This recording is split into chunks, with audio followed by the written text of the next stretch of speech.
Okay, so as Professor Sariciftci pointed out, we will have these lectures, and today is lecture number 1. It's essentially putting things in perspective pretty much from the beginning in this field of organic electronics that we all work in. Okay? Okay, so the essence is lessons from history, and we'll see what we can get out, and it's more or less in a chronological order of how the whole field of organic electronics, organic materials developed over the years. It is this now called organic electronics, and of course it requires materials, but these are a special kind of materials, as we all know. They are molecular materials. And that is very important to realize, and that is the big difference between silicon-based semiconductors, let's say, or gallium arsenide or gallium nitride, and the organic materials. Organic materials are soft. They're composed of molecules.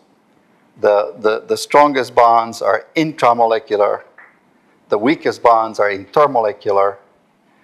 But the beauty is, because they're molecular materials, because they're molecular solids, you can do very good things in the following sense. You can design a molecule.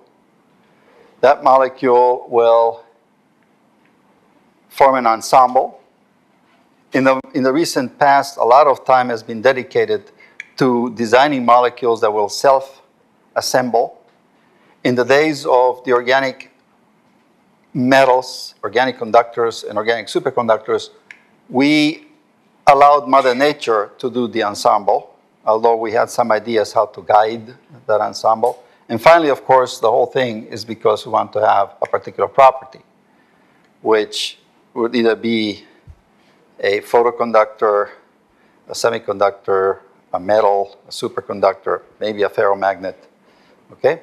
And all that is based on the fact that they're molecular solids. So you can design things into the molecule that eventually will give you a result, a desirable result, okay? So let's go way back, earlier history. Now, in order to have, and we're only going to talk about conductors here. We're not going to talk about ferromagnets or nonlinear optics or photophysics. That you folks know, okay? We will talk about conductors though. Okay, so the key, of course, to make a material conduct is you need charge carriers. You need a way to generate the charge carriers, okay? And the very earliest charge carrier generation was done photolytically, and that was done in anthracene, but in Italy by a guy called Pochettino, shown here, in 1906, okay, early part of the 20th century. And he generated electron and hole pairs as the charge carriers in this material, and showed that anthracene was a photoconductor, all right? Now, the area of molecular organic conductors itself started with perylene, okay? And perylene has a room, this particular salt of perylene has a room temperature conductivity of about 0.5 Siemens per centimeter. Nowadays, that's essentially nothing. Well, although it's a reasonable number, we nowadays see conductivities on the order of 1,000 or more Siemens per centimeter in various organic solids. To put it in perspective, as some of you know, copper has a conductivity of about 10 to the 6, right? So, so this is far away from copper. Okay, well, this was done in 1954 by Akamatsu, Inoguchi, and Matsunaga, published in Nature in 1954. About the same time, though, in the United States, Leibniz at Temple University and Jan Komandor, at the time he worked in the United States in industry, also were working on, in fact, perylene derivatives. And we can talk about that in a minute. It took about 20 some odd years to get from half a Siemens per centimeter to about 50 Siemens per centimeter. Okay? But this happened with a lot of hindsight that was learned based on other things that we're going to talk about for the rest of the lecture. Okay, so in 1979 then, and to this day, this is pretty much the record for perylene iodine compounds. Schweitzer in Germany has made some perylene, electrocrystallized salts of perylene that are on the order of 1,000 Siemens per centimeter. Okay, but that's a different, slightly different story, but it's still based on the fact. Okay, so why did folks pick on this particular molecule? They picked on it because they knew that in fact it was relatively easy to generate holes in it by oxidation. Okay, so it was relatively easy to take some kind of mild oxidizing agent such as iodine. In some cases they used bromine to remove an electron, and it formed a stable radical cation that is produced a stable hole species. In solid state chemistry lingo, that would have been a polaron in the solid. And so that was well known, and that's why they used it. There was also another idea in those days that any molecule that was rich in pi electrons would in fact be also a semiconductor, okay? Which was not true. You needed to generate, you want to go through, you needed somehow to generate carriers. Okay, so this was on the side of holes, but we also needed to have electrons as charge carriers, and for that, we need something that needs to accept electrons rather than give them up. And nature uses benzoquinone or quinone a lot, okay? And so that's an acceptor. A much stronger acceptor, which already existed in those days, was chloranil, but none of them gave good conducting salts until TCNQ came along. And TCNQ was discovered at DuPont by Acker in 1962. So about 8 years after the original perylene work. Now, TCNQ was not invented as such. It was discovered. And what happened was at DuPont, after Teflon was discovered, it was thought that the cyano group would be the equivalent of a fluorine. And so they went on a large program to make cyanocarbons. And that's how tetracyanoethylene was born, and that's how tetracyanobenzoquinone, tetracyanoquinodimethane, this material was born. Also about that time, the German dye chemists over the 19th century had discovered that a dicyanocarbon was roughly the equivalent of oxygen in terms of electronegativity and in terms of the dye stuffs that they could make. So as a result, it was not surprising then that benzoquinone was made. Well, a lot of conducting salts of benzoquinone were made between 1962 and 65. And clearly why? Because you could add an electron readily to TCNQ and produce a negative polaron or a radical anion, a very stable one. Okay. So now the question is, between 1962 and 65, a huge number of these salts were made, and quite a few were relatively highly conducting, better than the perylene iodine. Okay? And so that's why TCNQ became a very popular molecule to work on by people who were interested in making organic conductors. Okay, so now we get to the point where you can classify, at that point there was enough information where one could classify TCNQ salts in terms of simple salts and so-called complex salts. And one thing that was learned right away is that the simple salts, which would have a stoichiometric ratio of the donor, D, to TCNQ, and they usually were relatively low conducting compounds, mostly near 10 to the minus 10 to 10 to the minus 12, with rare exceptions on the order of 10 to the minus 6 Siemens per centimeter. And a typical example would be lithium TCNQ, for example. Okay? Now, if they would take an organic cation, they could produce a so-called complex salt, where now there was sometimes no stoichiometric relation between, or one-to-one relationship between the donor and the TCNQ, where N and M were always different. And these materials were in general highly conducting, okay, on the order between 10 and 100 Siemens per centimeter. And so a typical example, which was studied a lot actually, was quinolinium TCNQ, where quinolinium was actually N-methyl quinolinium TCNQ. So this was the cation to the counteranion of TCNQ. Okay, now everything was moving along pretty well, and just to show what the kind of conductivities were observed for organic cations, here's our friend again. Now this is a derivative, an analog of quinolinium, and in the simple salts, 10 to the minus 8 Siemens per centimeter.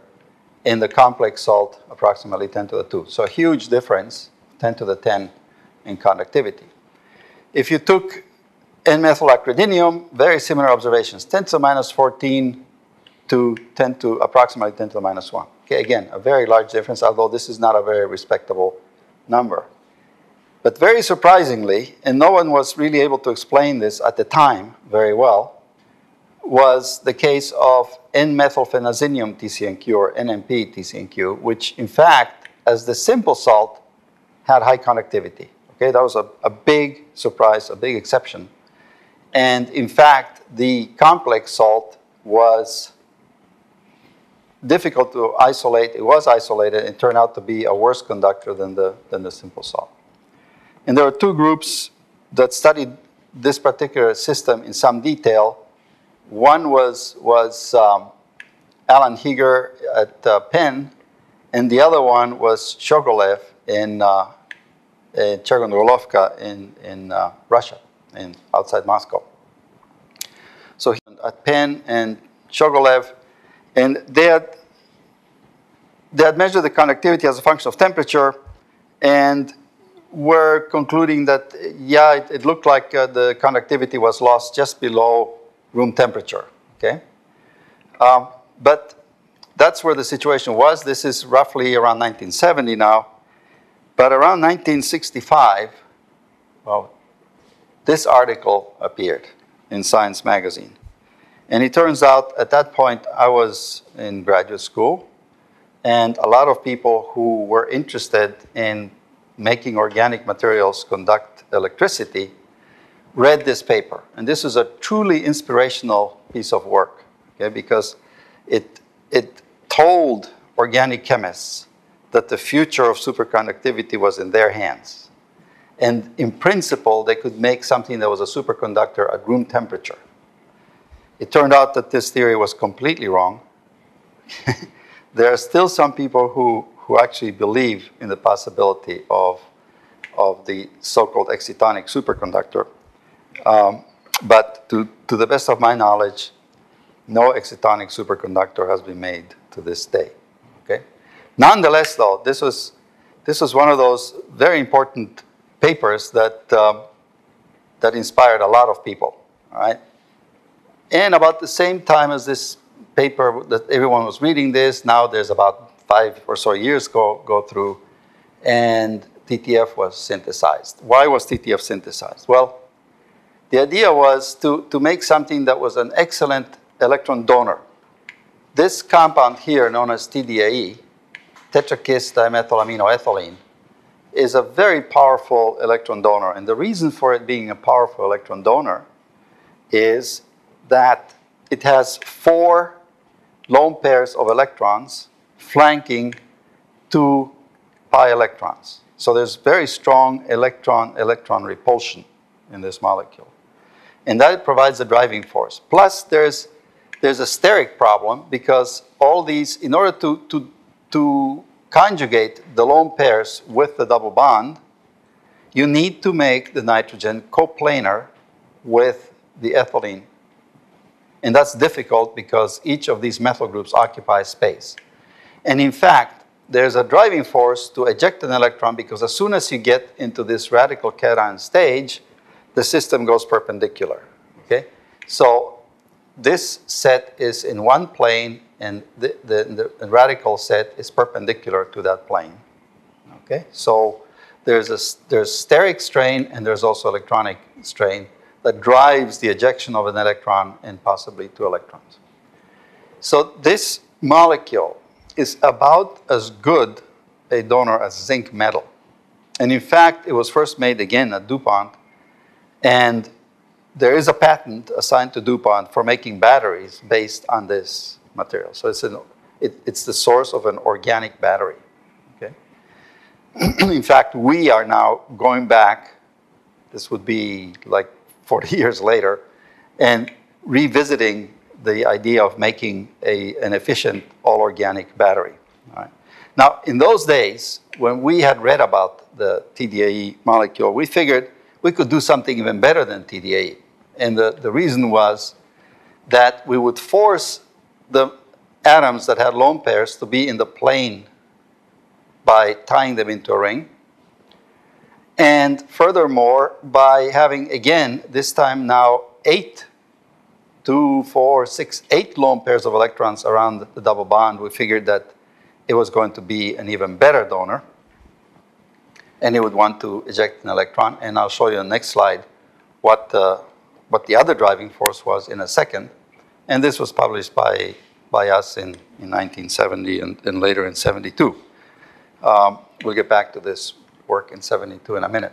Okay, so the main design point here was that by ejecting an electron, you produce a species that is isoelectronic to benzene. So it is an aromatic piece, and there's a tremendous driving force towards stability whenever you have 4n plus 2 pi electrons. And so that was the driving force here, a Huckel aromaticity driving force, excuse me. All right, so this was a stable radical cation. However, at the time when this molecule was designed, we all assumed that sulfur was less electronegative than carbon, or maybe the same electronegativity, the Pauling electronegativity as carbon. It turns out that Pauling was wrong. Sulfur is more electronegative than carbon. That means it is actually withdrawing electrons by induction. So as a result, TTF was a much worse donor than TDAE. Okay? Nonetheless, the radical cation derived was very stable, much more stable than that due to TDAE. And so once we knew that it formed very stable radical cations, clearly we had some analog in the whole side of the spectrum to TCNQ in the electron side of the spectrum. So now there was time for essentially a perfect marriage of TTF and TCNQ. And if you look at now at the half-cell potentials of TCNQ and TTF, written so that, in fact, the reaction will go, that is, TTF produces an electron, which then is added to TCNQ. You add these two up, and you get a half-cell potential, well, a one-cell potential of approximately 0.6 volts, which is nothing to write home about. But if you want it, you could make an all-organic battery where the anode would be TTF and the cathode would be TCNQ.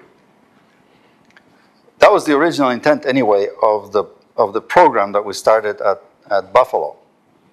By the way, you called it SUNY Buffalo. The sun never shines in Buffalo. Anyway, it's called SUNY and not Sunny Buffalo for that reason. Anyway, okay, so TTF TCNQ was made, and it was made almost independently in at least 3 different laboratories as soon as we had published, in fact, the fact that TTF chloride was a very stable salt.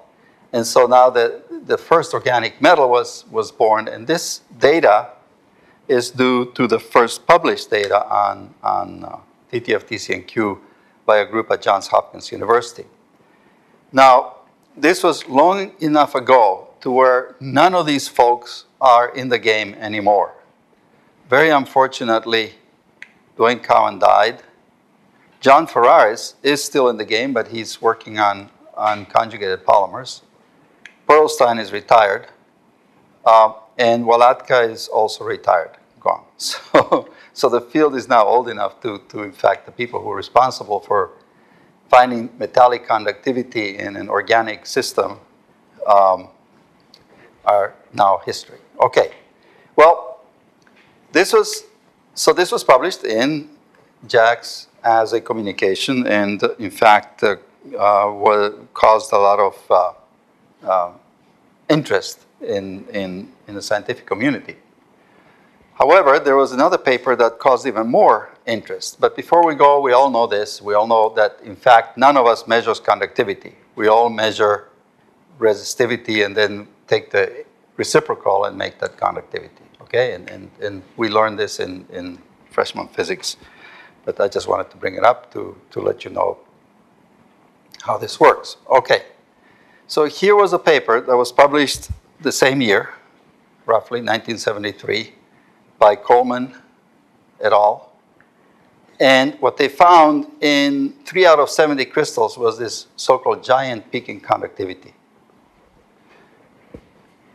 And if you read the legend to the figure, it says most crystals show this behavior, which is the one I just showed you in the previous slide.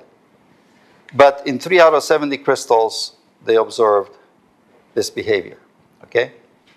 And they call this single crystal, and then they call the other behavior typical crystal. All right, now, what happened here was, because of this result,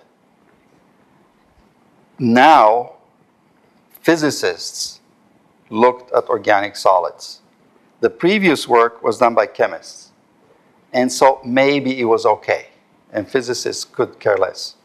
But because this was done by physicists, okay, the theoretical physicists jumped in, and experimental physicists jumped in, and the field became real from physics point of view, okay?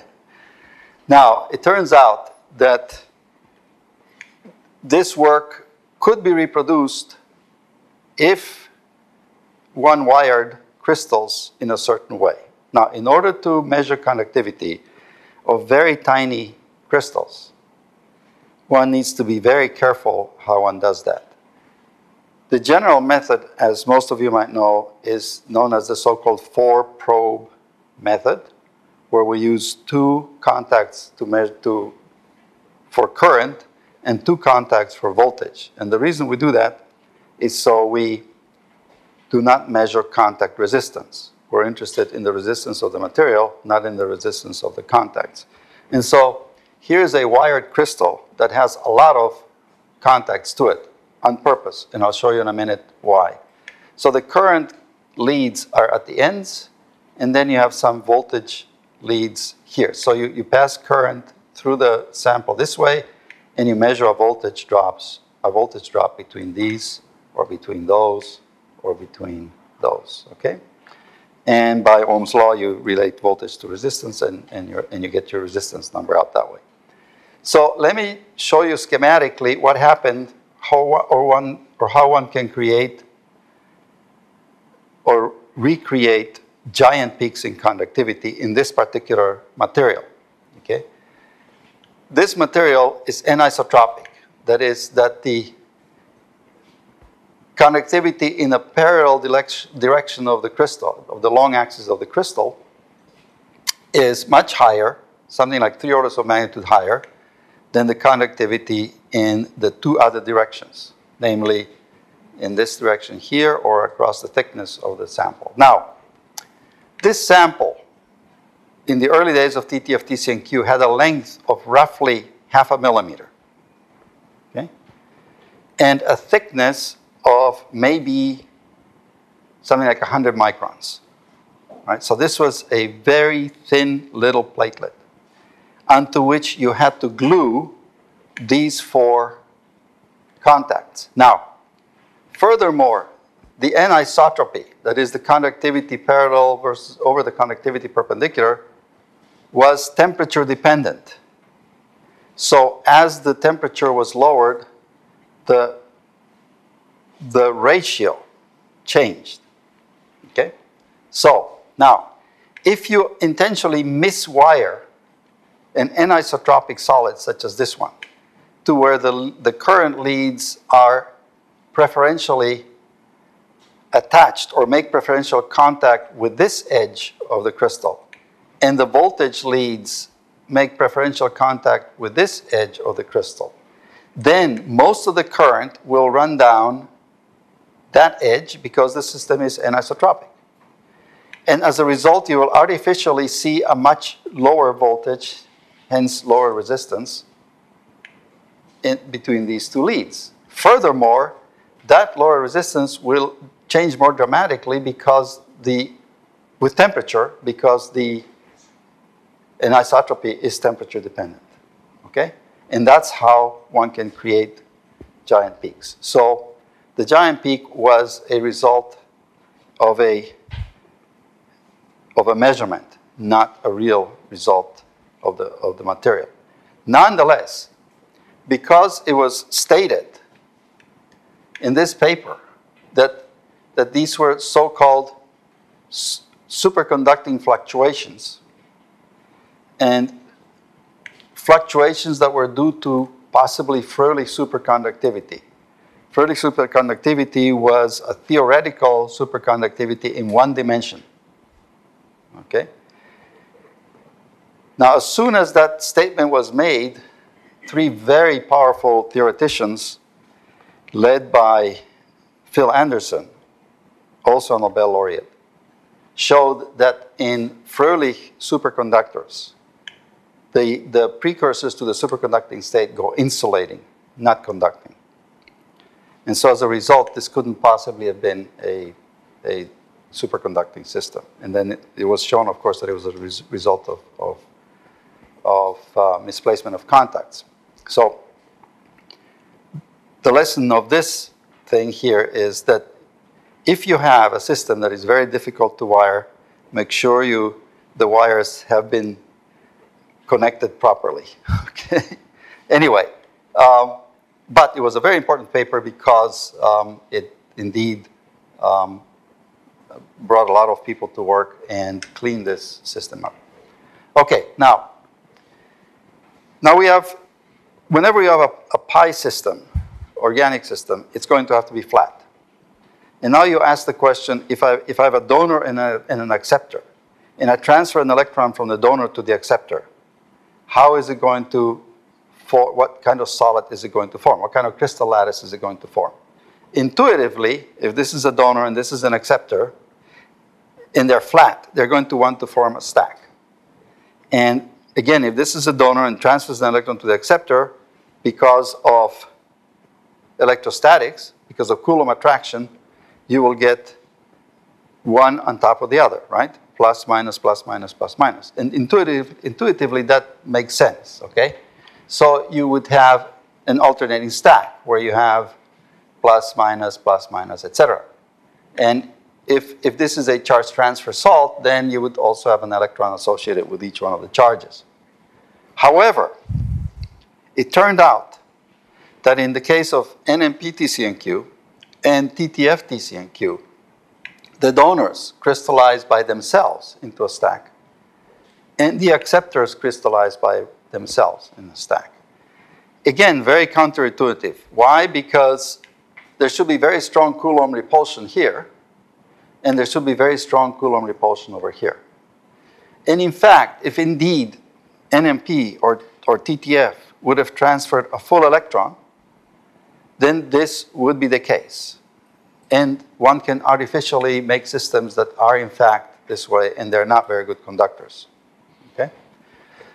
Okay, now, this was not known in the early days of perylene iodine, and in fact, the published structure, without actually having done the crystal structure, disappeared in the literature as a possible structure for the conductor, and it's wrong. It has to be wrong, okay? Because you have a alternating stack of iodines and perylenes. And so this, even though it appeared in the literature, was not correct. In fact, the structure of perylene iodine turns out to be extremely complicated because there's a great deal of disorder in the iodine. Why? Because it's a mixture of triiodide and pentaiodide and iodine, and it's in the channel, and then the channels are generated by stacks of the perylenes themselves. Okay, so the perylene forms stacks, segregated stacks, and the iodines fill the channels.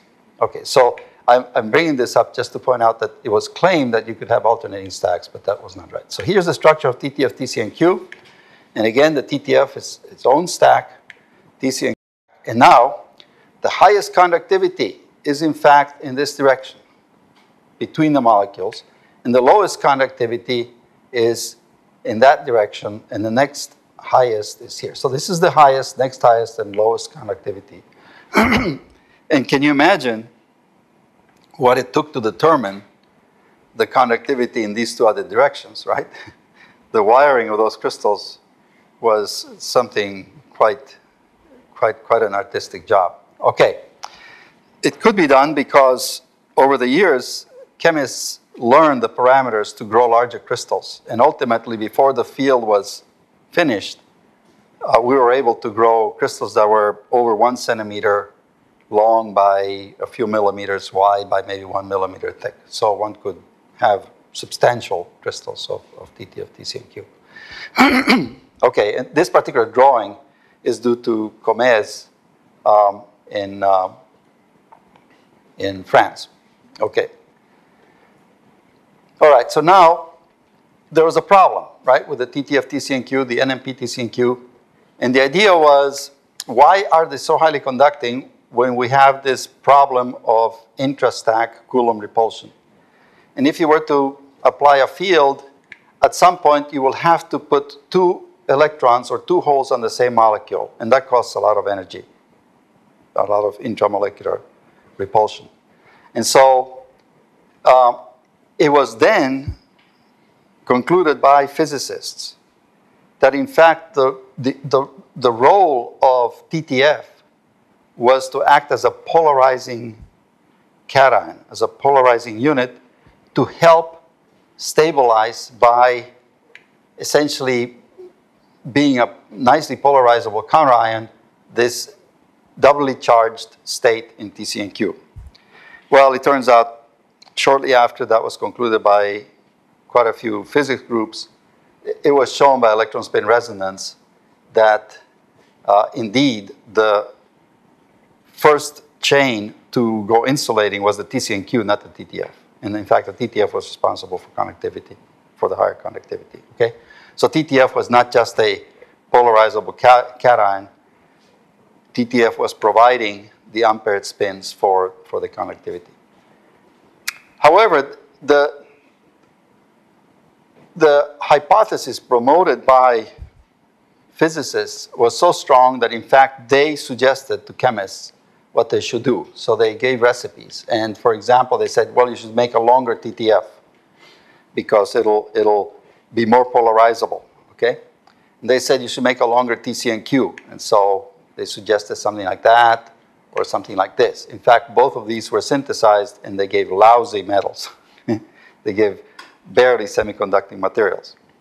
In fact, when Cava first synthesized, Cava was at the University of Pennsylvania at the time, where Heeger and Garrido were, and they convinced him to synthesize this molecule, and it turned out to be worse than TTF and similar salts with TC and Q.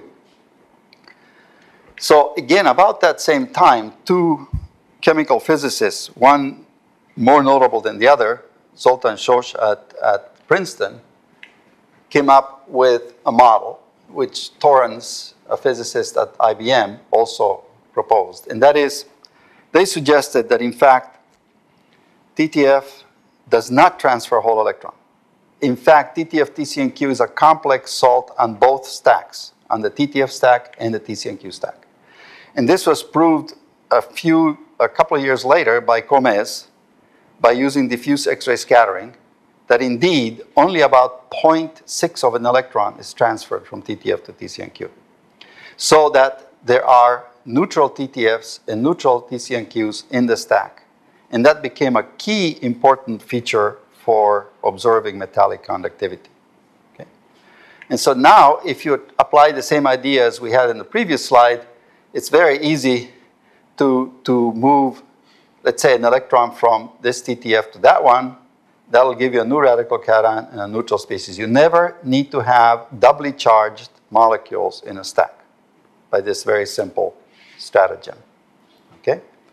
So now, the intramolecular repulsion that goes out of the equation. It's no longer important.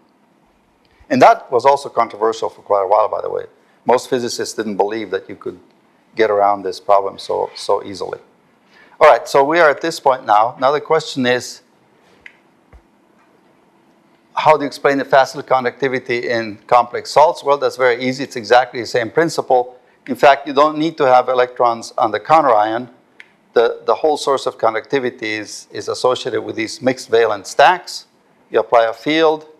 You can move an electron from there to there. You produce new neutral molecules, new radical anions. So that's why complex salts are, in fact, highly conducting. Okay. Now, we're going to take a little chemical interlude. How much time do I have? Okay, good. Well, man kann über alles reden, aber nicht über eine Stunde.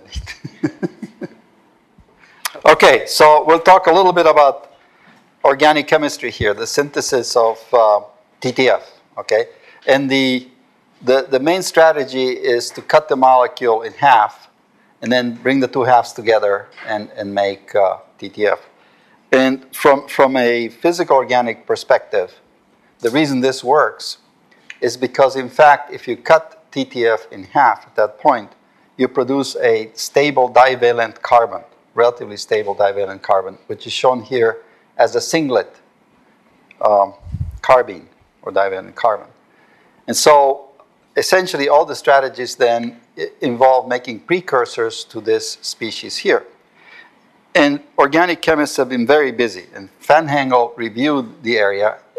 So these are the immediate precursors to the carbene, and you can see just how much one can do, okay? So here at the center is the 1,3-dithiol to thione.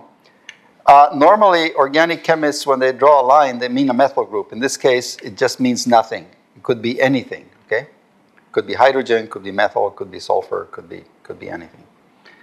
And so when we first made TTF, we did it this way here, and it was due to a famous organic sulfur chemist by the name of Meyer, Roland Meyer, who published in the mid-1900s.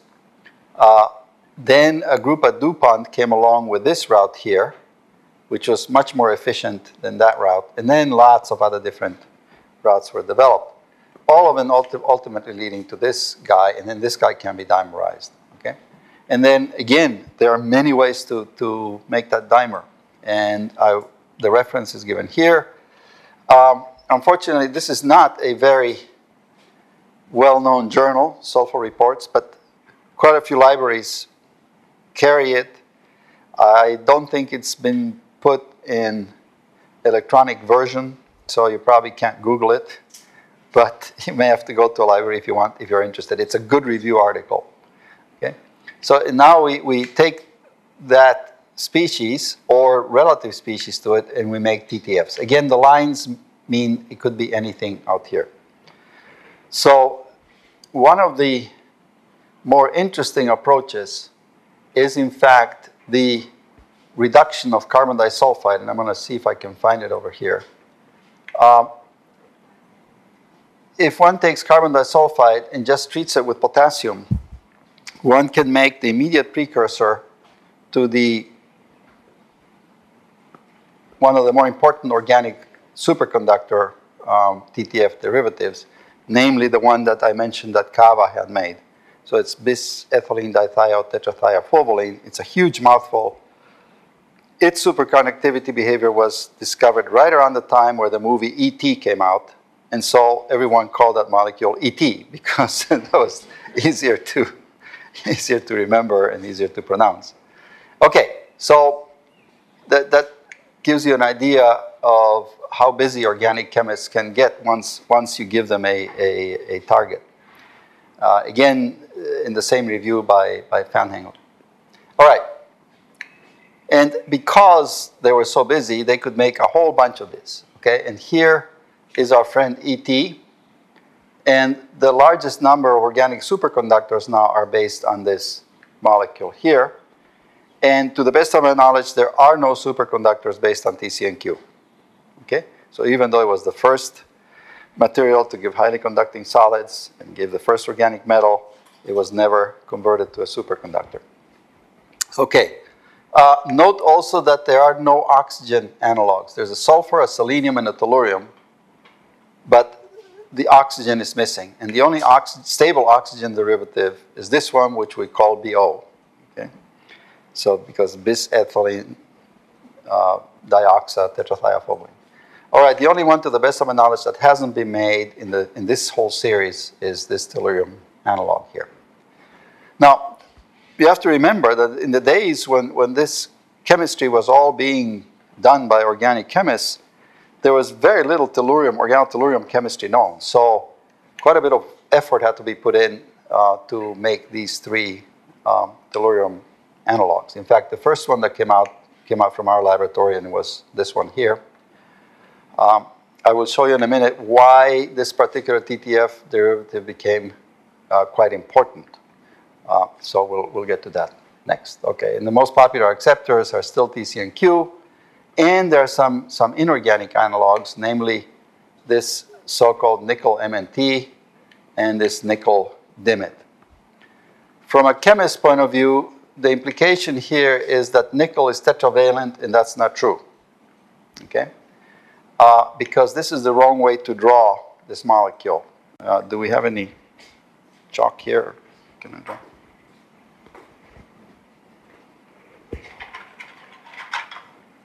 Okay. So, in the actual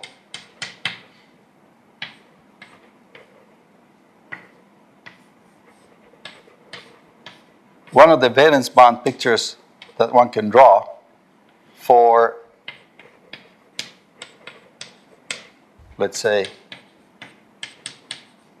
that compound there, is this one where nickel now is +2, and each one of these is a minus, and each one of these is neutral.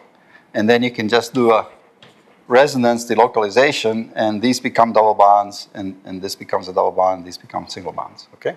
So you don't have to invoke nickel 4, you can retain nickel 2. And even so that means that essentially it is these carbon-sulfur double bonds that make it a very good acceptor.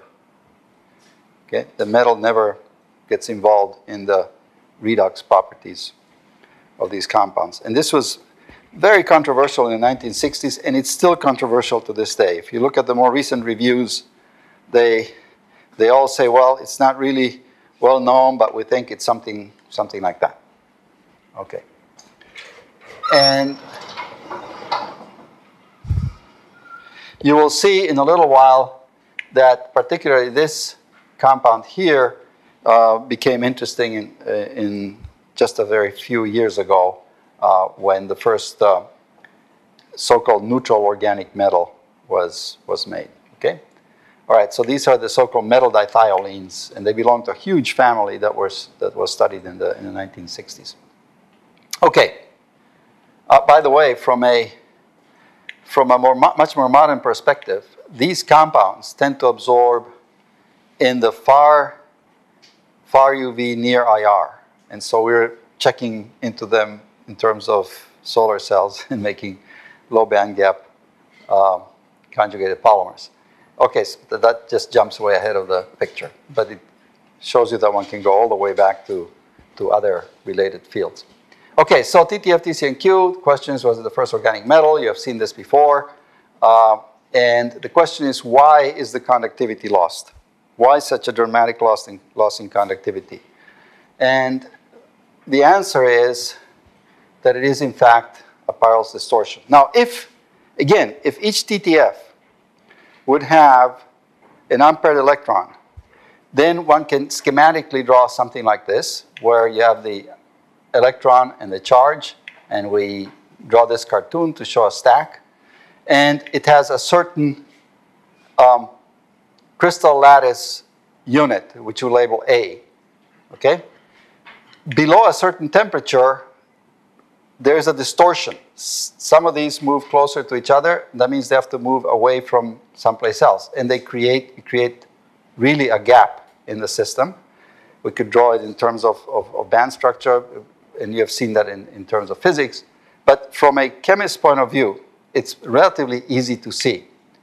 In this situation, this is essentially a paramagnet. If you bring these closer and closer together, you can imagine electrons that are doing whatever they want to do. They'd like to be paired. The minute they get paired and get close enough, they can form essentially the equivalent of a covalent bond. Well, that's the way I've drawn it in here. But now what happens, you have a certain charge distribution in the original lattice, and that's a charge density wave, right? That charge density wave, in the case of TTF, TC, and Q, is not commensurate with this lattice. In this case, it is essentially commensurate, and that's why the thing can distort and go to an insulator, okay? And in fact, it becomes commensurate again with a new lattice, which means its wavelength changes, or wavelength or frequency changes relative to the original lattice. Now, Peierls in the 1950s did the theory of one-dimensional metal and showed that one-dimensional metals are all ground state insulators. They're only metals at some higher temperature. Below this temperature, which is known as T-Peierls, the Peierls transition temperature, they all eventually become insulating, okay? And that's what happens when you go from the left to the right. Now, if you have a system that doesn't have a stoichiometric charge transfer, as in TTF, TC, and Q, then the actual picture gets much more complex. If, for example, you were to have a neutral, a charge, neutral, etc., in this case, if you were to make a band out of this system, it would be half filled, because each molecule could have 2 electrons, but it has 1 electron, so if you make a band, it makes a half filled band, okay? If every other molecule would have a charge, then it would be a quarter filled band, right? So if we look over here and we have a quarter filled system, okay, once again we have some kind of lattice with a certain lattice parameter A. Now the distortion is going to look much more complicated, because you have to bring essentially 2 sets together to form essentially a new molecule, if you want to look at it from a valence bond picture, okay? So in TTF, TC, and Q, it's more complicated than that. It's not half of an electron, it's a little bit more than half of an electron. So you need to form a superlattice, and the periodicity of the charge density wave has to become commensurate with the new lattice before it can lock with the lattice, okay? And that's why TTF, TC, and Q can be metallic all the way down to about 56 degrees Kelvin, at which point it rolls over and becomes an insulator, okay? All right, so that's the idea why TTF, TC, and Q becomes a system, and this is a slightly more complex case, and that's the Peierls distorted case. And I wrote a little review about that, and that's the reference from which these pictures came. Okay, now, how do we get around this Peierls distortion? Well, we tried to make the system 3-dimensional. Very difficult to do with flat molecules, right? But if you make the flat molecules communicate with each other in at least another dimension, in the next dimension, you can essentially make something that is metallic and stays metallic for a fair bit before it goes insulating. And that was this hexamethylene tetraselenophovolene that I'd shown you in the previous slide. If you plot it in a slightly different way, then it looks even better in terms of a metal, okay? All right, now, why then is this HMTSF, TC&Q more like a metal, and it doesn't look like it wants to go a catastrophic Peierls distortion? And I gave you the hint, and that is, if you look at it from the top, you can't see much difference. But if you look at it from the side, the TTFs and the TCNQs, instead of, in the case of TTF, TCNQ, where the two stacks are at a dihedral angle relative to each other, where the TTFs went this way and TCNQs this way, in this case, they're almost parallel. And so there's a lot more communication between the stacks. And so it's considerably more two-dimensional. In fact, by calculations, it is a two-dimensional system. So there is, in fact, communication in this direction and along the stacks, okay? So that's one way to get around it. Actually, you can make a real two-dimensional system, and that was done by Hünig in Germany, and I believe that's going to be, yeah, the next system. And that's DCNQI. DCNQI looks like that. And these Y and Z can be anything, literally, okay? Can be metals, can be iodine, can be bromine. And the reason one can make two-dimensional metals out of this system is, as I said, it could be anything here, is because, and this is a reference, and since this is, and I will give the PowerPoint to these folks, and you will have all these references available to you. You can see if you now plot the conductivity as a function of temperature, and you go from room temperature down to about 4 degrees Kelvin, every single one of these guys remains metallic. It might just saturate near 4K, but that's about it. And the most dramatic resistance ratio is for the system with two metals, which there's another interesting philosophical point here that one could bring up at this juncture. Whenever one discovers some unusual behavior in some system, and then you try to improve on it, usually nothing works better than the first thing you discovered. That's been true with polyacetylene, that's been true with polythiazole or SNX, and we'll talk about that when we talk about polymers. And it's true here. Hünig discovered this with a dimethyl system, and none of the others were as good as, or had as large a resistance ratio or impressive as the dimethyl system. So why is this a two-dimensional case? Well, it's very pretty, and the structure is shown here. And I'll show you, this is, for some reason in the 1970s, crystallographers decided that these pictures are very pretty pictures, but they're completely useless. they're just very pretty pictures. So, so what does it mean? So I've abstracted a picture here, one of the layers here. So here's a copper, there's a nitrogen, there's a carbon, there's another nitrogen, there's the benzene ring and the two methyls, okay? So what happens is you get communication through the copper in that direction, and you get communication through the copper in this direction, so that's 2D, and then you got the stacks in the third direction. So this is a three-dimensional system, and it does not undergo a Peierls distortion. It also doesn't go superconducting. Okay, that's again another story. Maybe by now I haven't followed this literature that well, but I don't think that anyone has made a superconductor based on these DCNQI systems. Okay. Now, the question was, can one make a system that is an organic metal, but it doesn't require to be a charge transfer complex? That means it's a so-called neutral organic metal. And the answer is yes, it happened fairly recently, and it was done by Akiko Kobayashi in Japan, and this is a picture out of the reference, which is right there. And you can see this appeared now 7 years ago, and she's got much more recent references in JSCS regarding this work. So this system, the reason it turns out to be neutral, and you'll see, I will draw you in a minute what this huge molecule looks like. In fact, again, we're here back with our friend Dimit, and I mentioned before I was going to mention it again. If you look at Dimit, it's part of the metal dithiolines, and what she did, so here is our friend, one piece of Dimit right there, okay? And then what she added, she just added a little piece of TTF at this end, another piece of TTF at that end. So 4 sulfurs, an ethylene ring, another sulfurs. In this case, instead of having 2 carbons, she has 3 carbons, because that helped also in forming this particular crystal lattice, right? The system with only 2 carbons in the wings just does not fall into the right crystal lattice. And that's what I meant in the very first slide or third slide about forming the ensemble. Okay, so you design the molecule and then you ask Mother Nature to help you form the ensemble. And if she doesn't, then you go back and you redesign. You look at the structure very carefully and you say, well, okay, if I change this a little bit, then I will form the right crystal structure. And indeed, Akiko Kobayashi is very clever, and she did that.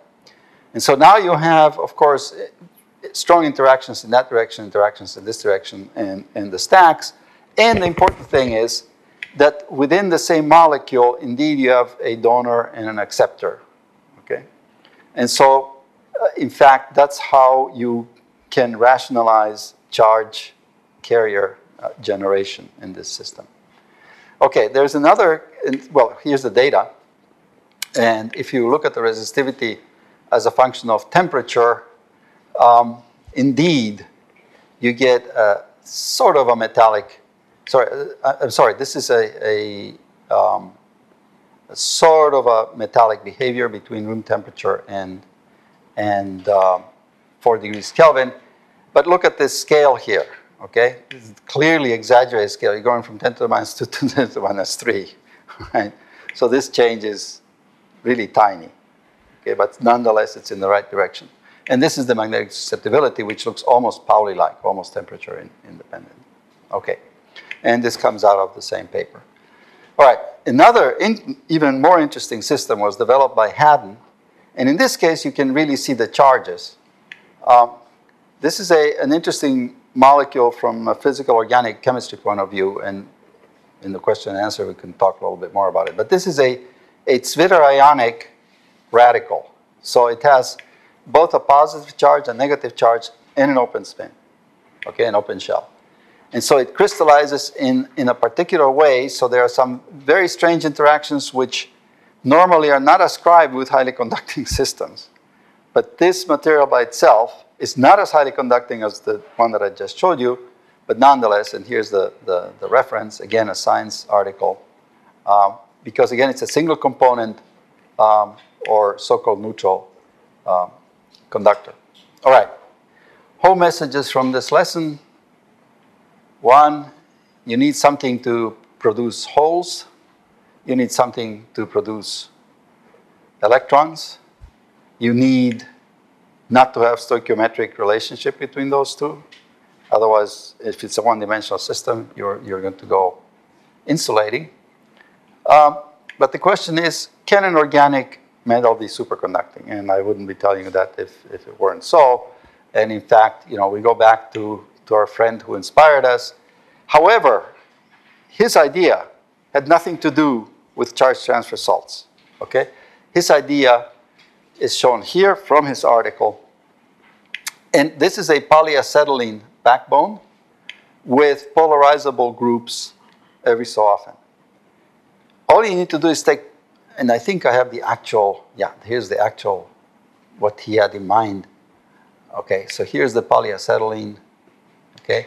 And as you know from Professor Heger's lectures here, this is a Peierls distorted system. So, which, by the way, Little completely ignored. So this system is already Peierls distorted.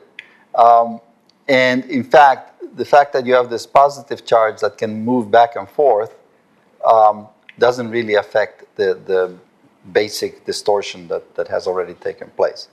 However, what Little thought was that indeed these are pairs of electrons that could move through this spine, and they would get a kick from the fact that this charge can move back and forth. So if an electron comes by here, it attracts the positive charge.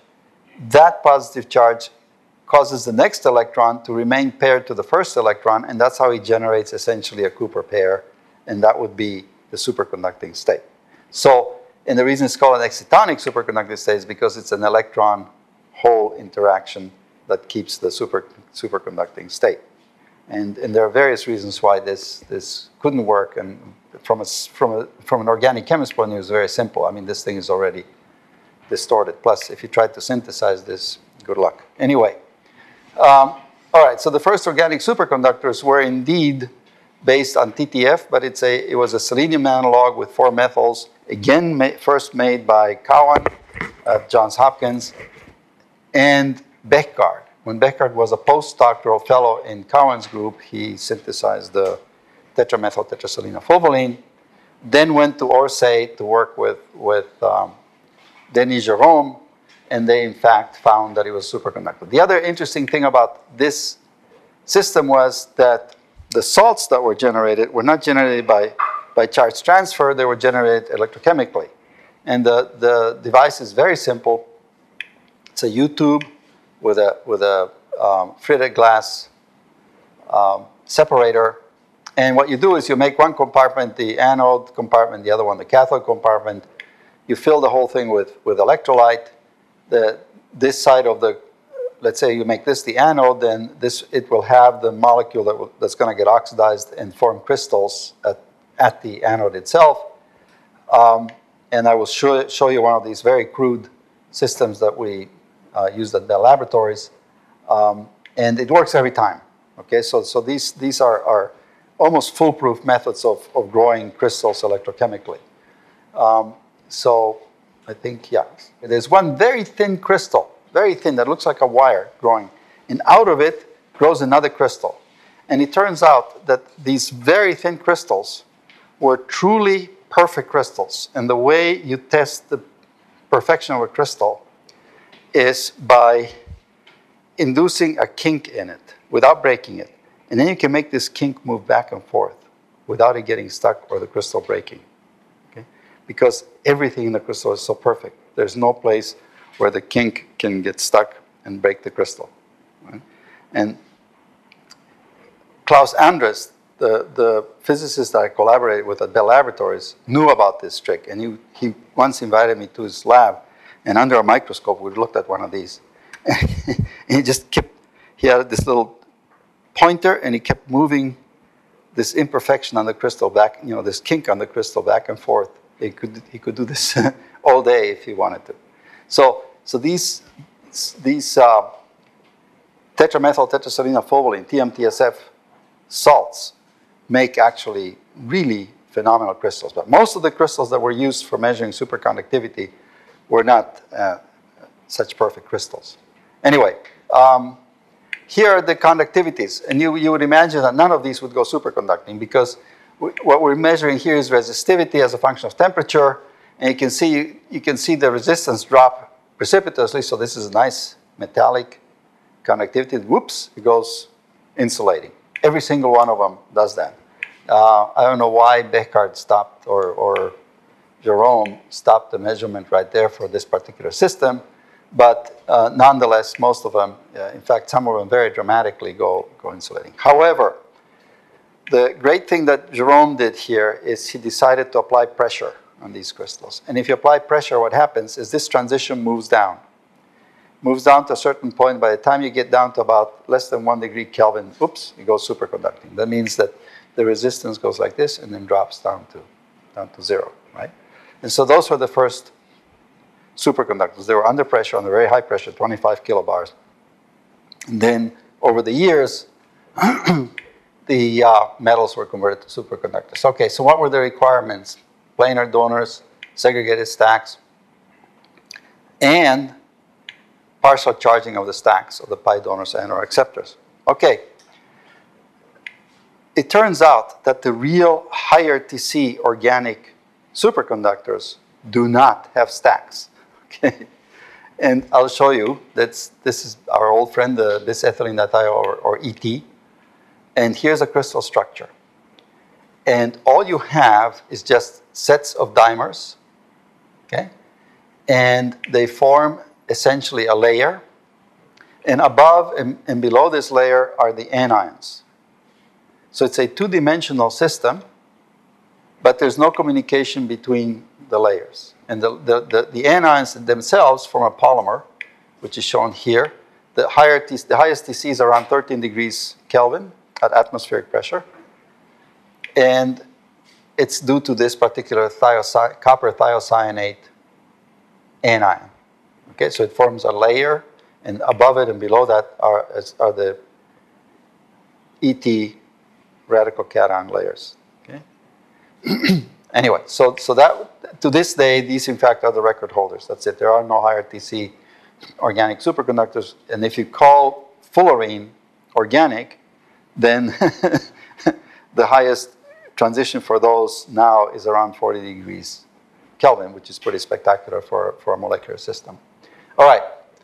Now there are lots of other organic materials, and we're coming to an end. Yes, there are Buckminster fullerene derived materials. There are superconductors with magnetism, and those are being studied by Coronado in Spain, and they're in the very recent past. There are also molecular ferri and ferromagnets, and we're not going to cover that here today. And so finally, take-home lesson 2 is one need charge and ampere spin to observe high conductivity. By the way, this is still sort of controversial. Haddon, for instance, claims that you can have an organic metal with only spin, no charge. And I don't believe that's true. But anyway, that's where we are. Now, how can we take this onto conducting polymers? The simplest connection is here. Here's TTF. It's being oxidized from the neutral, which is not conducting, to a radical cation. If it has the right oxidation state, it's conducting. Well, let's look at a piece of polythiophene. We dope it positively, right? We p-dope it. There it is, very similar in structure. And here's our polaron. 2 of these get together in a longer chain, form a bipolaron, and you get exactly the same story. Okay? And I think with that, we come to an end. Thanks.